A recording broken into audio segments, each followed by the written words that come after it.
How do you make someone prioritize you? The answer is in this video. I'm going to share with you the tried and tested methods of getting that special someone obsessed with you. Sure, some might say it can happen organically, so you should simply let it be, but that advice isn't helpful. There are some traits which have been proved to accelerate one's attraction to a potential partner. Being aware of them allows you to be wiser in your day-to-day activity, and also vigilant if any one of these methods are being used on you. The world is a playground of power. If one isn't over it, he's going to be under it. Remember that. If you're ready, let's get into it. Number 1. Be willing to walk away. Before someone prioritizes you, you must prioritize yourself. It's a law of nature. Many men struggle with putting themselves and their own interests first because they think it might leave them blue-balled by others. But guess what? That couldn't be further from the truth. Humans like freedom, and they like being around people who are free. The reason is because free people are simply genuine in their ways. They won't lie to appease you as they have no reason to. And because of this authenticity and trait of staying true to their guts, their opinions, and even presence is appreciated. If you're the guy who can't walk away on your own, especially when you're not even comfortable in the first place, trust me, no one is going to ever prioritize you.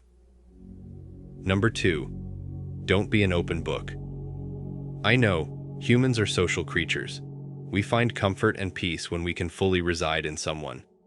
But the harsh truth is, humans also have the ability to have a change of heart, both for good or bad. Add to that the evil tendencies they can possess, and you'll understand why the saying goes, you come into the world alone, and you leave the world alone.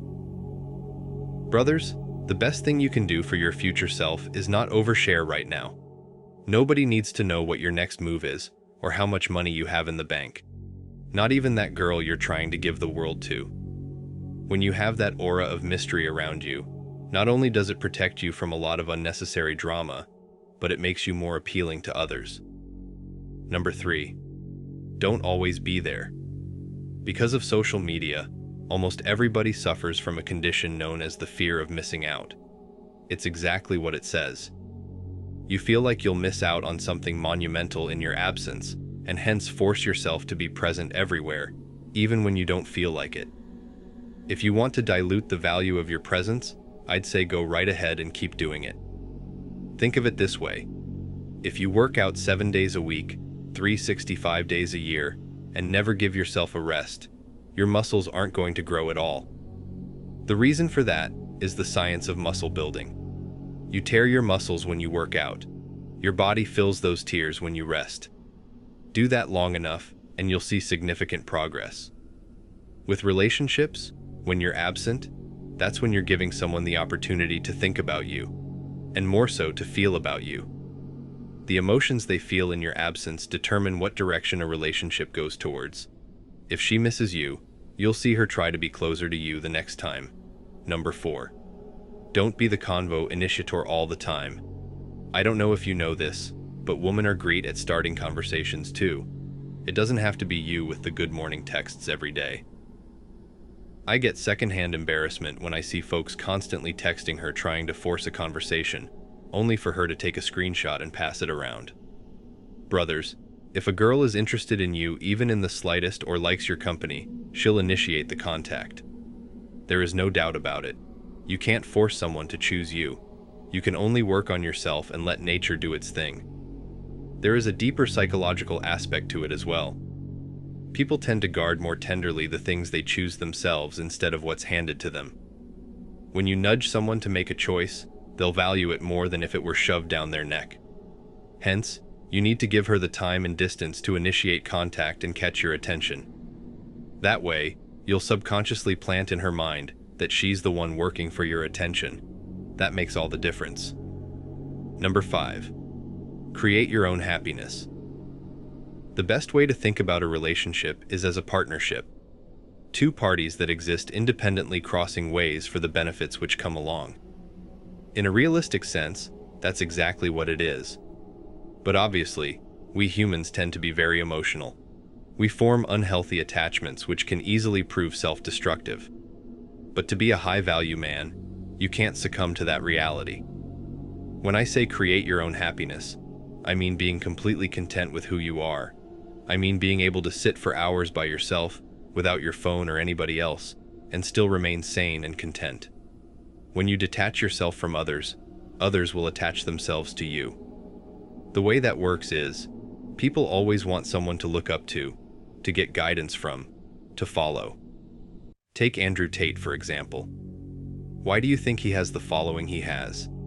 It's because he detached himself from his comfort zone, the easy way outs, and security for a period of time till he became independent. And when something is independent, the dependent can depend on it.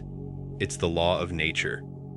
Hence, you see a huge number of people attaching themselves to him, while he doesn't even know who they are. The point is, you need that sort of independence.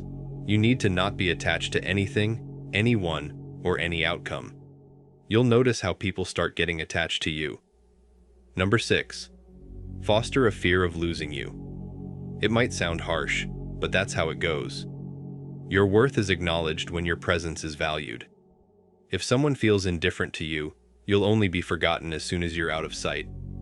Be a part of others' lives, but have periods where you go MIA. Periods where you're choosing you and your pursuits. The best way to lower your own value is by being too available.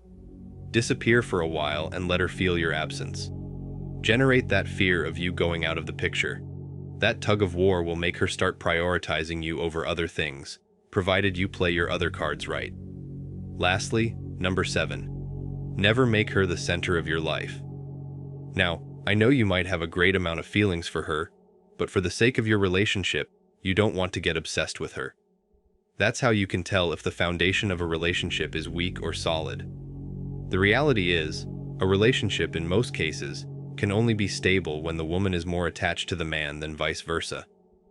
If she thinks she's the catch while you're the lucky guy, there can be two main possibilities. First, her disinterest grows with time till she exists. Or second, she decides to stay but cheats on you to make up for it, thinking it's deserved. Hence, you can't let your life revolve around her. And also, don't get emotionally attached to her. It might seem counterproductive.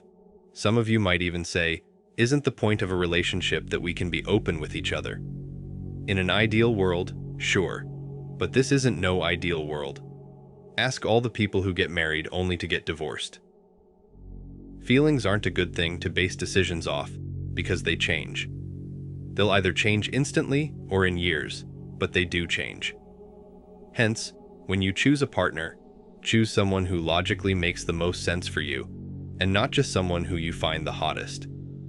Trust me, it'll make everything make more sense. Thank you for watching today's video. If you enjoyed it, consider supporting the channel down below by hitting like and subscribing for more future content. With that being said, see you in the next one. Stay blessed.